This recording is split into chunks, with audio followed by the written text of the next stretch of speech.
Hello Aquarius, thank you for joining me for your weekly forecast for week commencing the 15th of October for the Sun or the Ascendant.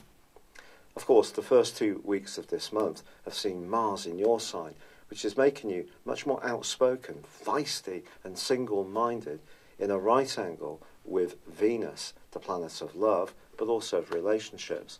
And a professional relationship may have been under the astral microscope so far this month for you.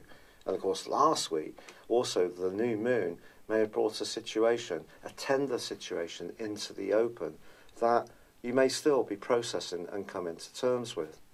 But also last week Mercury moved into the top of your chart, your solar midheaven, and that's going to help you to think equally about your role in life, how people perceive you, but also give you an opportunity to articulate your ideas, particularly if you're wanting to raise your profile. But Mercury is in a pretty jarring right angle with Mars itself this week. Just don't try too hard. It's almost like the more you can relax and just have belief in who you are and what you need to express, the more other people can be receptive. If you kind of try to really ram the idea down people's proverbial throats, it probably is going to meet quite a lot of resistance. I think it's valuable at this time to accept that your role in life, your goals and ambitions are going through a period of change. And that's going to be a theme for the rest of this month. It could see you shifting out of a role that used to be very important to you, but actually appreciating that another one can actually be much more suitable for you. But of course, any process of change isn't necessarily easy. And as your ruler Saturn, co-ruler Saturn, forges an angle to Venus later this week, and also Mercury to Pluto, I think you're going to make some stunning insights and perceptive understandings of really the direction of travel that you're going in. And it is really more about understanding your deepest motives, but also those of the people that you're interacting with. It's been a real pleasure being with you. I'd love it if you would like or comment on this video. If you've yet to do so, please do subscribe to this channel. But for now, good luck and goodbye. Hello Aquarius, thank you for joining me for your monthly forecast for October for the Sun or the Ascendant. I'm edging a little bit forwards in the schedule, but still delivering these probably 3 or 4 weeks later than normal, so apologies for that, and thank you for bearing with me. This month begins with the Sun and Mercury in the part of your horoscope which is all about exploration. Now, exploration can take on many strands, because in the sort of late 1800s we'd be talking about venturing to the poles, perhaps going to different places in Africa or South America, and that would be considered to be very ultra, very out there.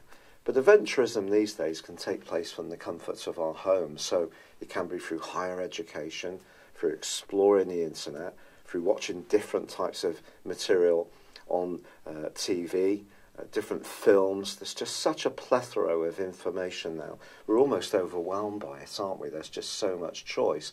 But I actually think you can thrive on that information this month if it helps you to feel more liberated and to bring greater spontaneity and stimulation to your world. And stimulation is something that you have a real appreciation for, because of course you're an air sign, and the Sun in Libra, also an air sign, feeds that triplicity of air. So you could find yourself having some inspired conversations, thinking about learning a foreign language, or applying for a higher education course, or doing some professional training, or travelling. And any of these things are entirely possible this month. And of course we do also have a new moon, which occurs on the 9th, which is almost going to supercharge the potential to shake up your world and make it that much more varied, and can see you sort of living in the moment and pushing the boundaries out a little bit more. Now, one of the interesting things about being an Aquarius is that it's a fixed zodiac sign. Therefore, Aquarius people often have a preference for familiarity, which is kind of challenging to a lot of what you read about Aquarius people, because Some astrologers put the emphasis on Uranus, the modern ruler of Aquarius, which of course is about being much more rebellious, it's about new experiences. But the traditional ruler of Aquarius is Saturn. And that's very much, of course, about stability. So this particular energy in the first 2/3 of October is asking you to explore, whether it's from the comfort of your home, whether it's from pushing out physically, whether it's from taking a more varied approach to life and being less hidebound by those everyday obligations and considerations. But of course, that may be the principle. The planets also set up some challenges within the journey. The first one comes up on the 2nd of the month because there's a quarter moon in the sign of Cancer, which of course is emotional, it's feeling, and it's cardinal. And that squares up with the sun. And the suggestion is that even if you are trying to be a bit more free-spirited, then some obligations and responsibilities may call out to you, and you may find yourself having to juggle. So we can't totally just forget about all the things that we should be doing. Now, the next challenge that happens in the month is that Venus, the planet of love and affection, which is in a very visible part of your horoscope at the moment, the 10th solar house, slams on the brakes and goes into a retrograde through to the end of the month in the sign of Scorpio. Now, Venus in this area doesn't necessarily have a limited effect just on relationships. It may also have an impact on your professional interactions too. So if you are someone who's trying to raise your profile, I think the key with Venus retrograde is don't try too hard. If you're cultivating new contacts, just try to be as relaxed as possible. In a personal relationship, you could start to think much more about the importance of it in your life. Is it something that's going to play a central role in your situation for many moons to come? If it is, the retrograde can be entirely positive because you can start to think of ways in which you can put roots down. Could be through property, could be through a ceremony which binds you together with your partner. But of course, Venus retrograde can also point towards difficulties in relationships. And the 10th house can in some ways point towards relationships with bosses, but also with older family members. Or if you're an older person in your family unit, it could be with younger people. And there may be some rethinking going on, especially if something has been out of kilter. Now, pardon me, the new moon, which occurs on the 9th, as I said before, is going to oxygenate that desire to spread your wings, but ironically, it does clash with two other planets. I think the most important, rather challenging influence is with Pluto. This occurs on the 9th for 1 week. The Sun is going to be squaring up with Pluto, but the influence, because it feeds into the new moon, suggests it's going to last for a month. If there is something that you want to open up and be much more expansive about, it's possible that some very, very deep issues within you, or me, being an Aquarius, could play a role psychologically in somehow challenging our desire to be more expansive. But then again, Pluto is also, especially in the 12th house, very much about secret enemies. Unfortunately, if this sounds a little bit grim, I apologise, but Pluto has been here since 2008. It just depends on where your sun is in Aquarius, how much influence it's had so far. So I think if your birthday is in the first half of Aquarius, you will have felt the influence of Pluto quite keenly. For example, my sun is on the 1st degree of Aquarius, so Pluto I felt very, very keenly indeed. So what we've got here is something that you may want to speak the truth about, the 9th house, the sun in Libra, and then something that someone else may be resisting, power, Pluto, because they want to keep it quiet, or keep you or me quiet, or conversely, it may be something that you're yet to synthesize in your emotional thinking and way of being that does point towards more psychological patterns or ways of attitudes that you're not quite so conscious of. So some kind of challenge can come up on the back of this new moon. It's also forging a quincunx with Neptune. Neptune in the sector of resources for Aquarius people since 2012 just suggests that over the next month, don't be too free and easy with spending. I think that's a simple rule of thumb. And also, if there is something that someone tries to excite you about, for example, a new venture, then just be guided by your gut instinct. Don't get too caught up in other people's dreams and fantasies. Retain that very logical, analytical approach that's very much part of you. Now, on the 10th of the month, Mercury moves out of Libra and ingresses into Scorpio, joining up with the retreating Venus and also Jupiter. Now, I actually think this can be incredibly positive if you are wanting to raise your profile and be much more goal-orientated, develop ambitions, and really try to apply for jobs, go for a promotion, start your own business, or supercharge some kind of strand around an ambition that's already ongoing. Now, obviously, everyone's ambitions are different, so not everybody is about business or money or status. It could be something that's to do with learning skills, it could be to do with travel, it could be to do with education, it could be to do with you just evolving more confidence in the way that you operate with in the wider world. And this is going to become a critical theme from the 10th for the rest of this month, I feel. However, that new moon cannot be underestimated in terms of its potency, because the new moon sees something needing to germinate, doesn't it? It's something that needs to find a path forwards.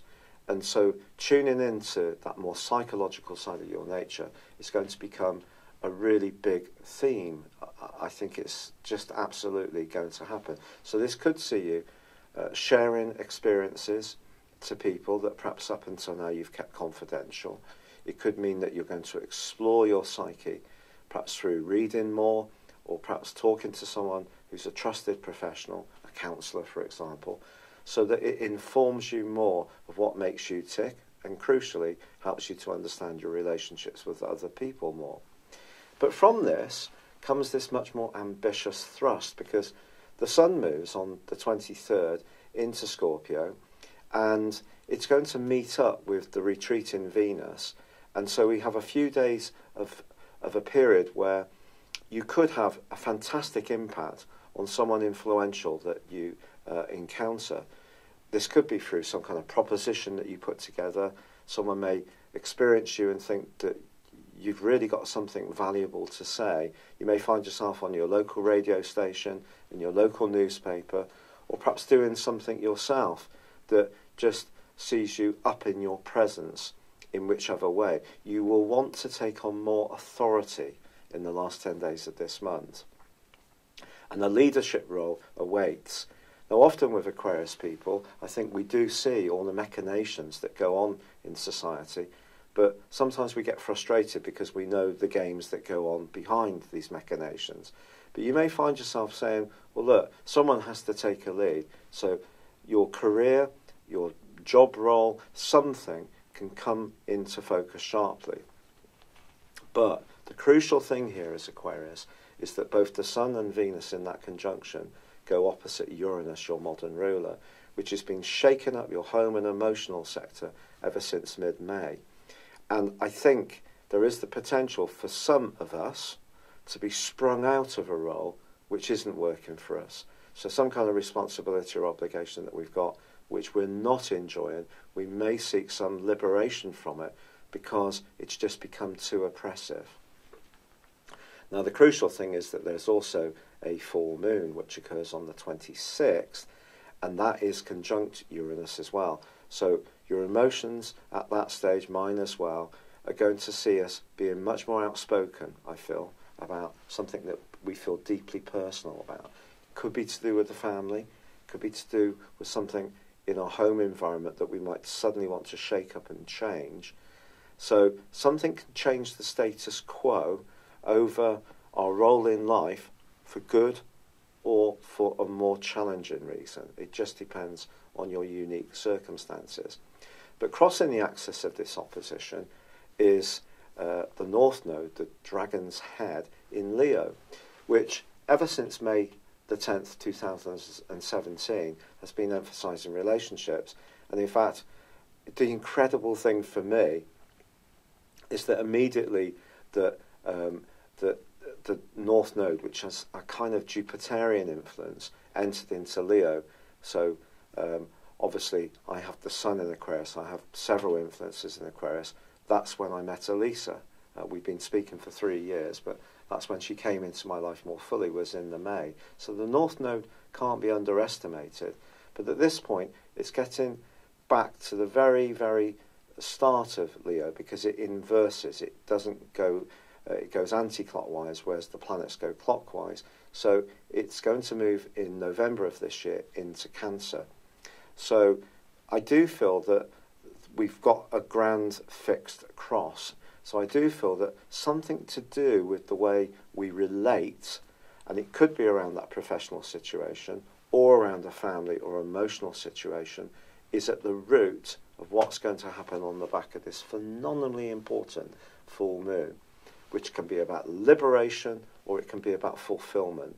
And it just, even if something changes in a way which is perhaps a little bit unsettling, it's for a reason, because it's taken you or I towards a better future that's more exciting.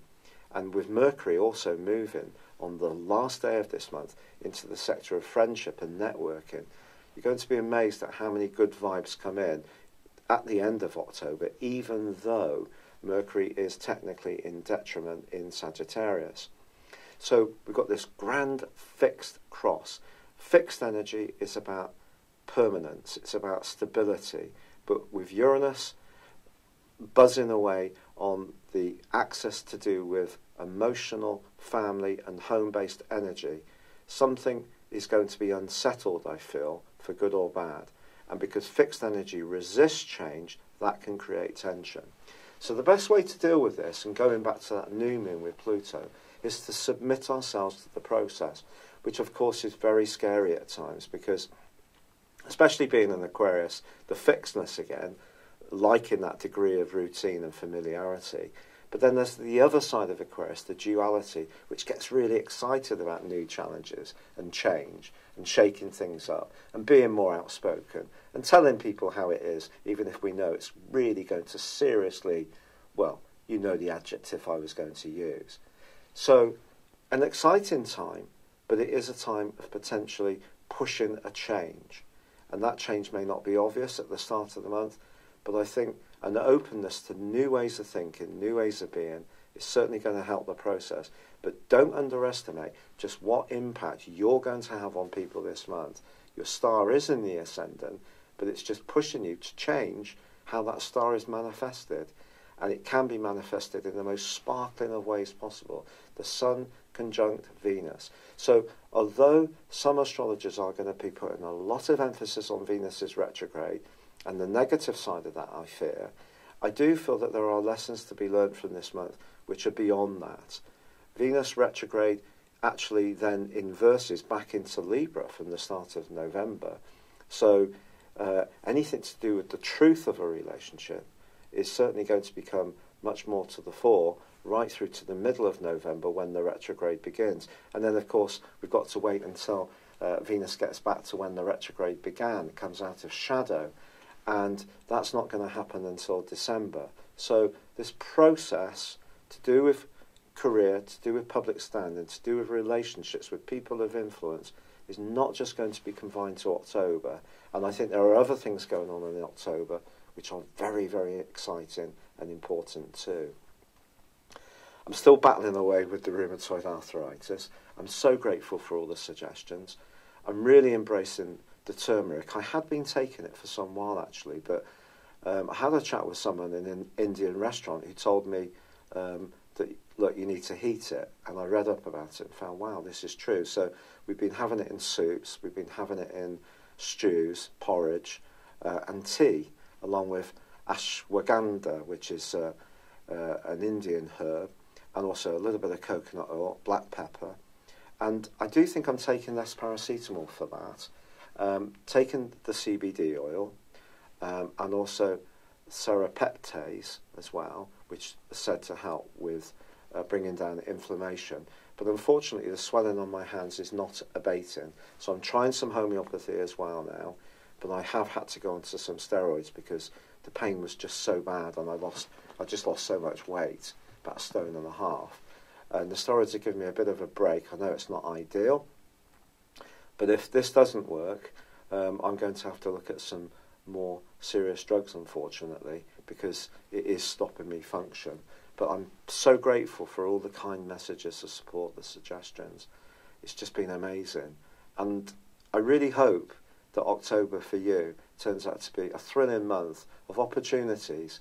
Yes, there will be some challenges. There always is in life. It's never going to be a completely straight and unbumpy road. But do you know, if it was, wouldn't life be boring? Thank you so much, and goodbye. Hello, thank you so much for watching my video. I'd love you to join me at my Horoscope Ace app. You can find this at www.horoscope-ace.com. You can use it through Android, iOS, Apple or Facebook. Check out your ascendant or your moon sign or download your free birth chart. There's all your favourite videos, plus there are daily, weekly, monthly and yearly horoscopes for general, love, Chinese and Indian astrology. If your passion is tarot, there's my brilliant 3-card money or love tarot readings too. And it's all there at www.horoscope-ace.com. Thank you.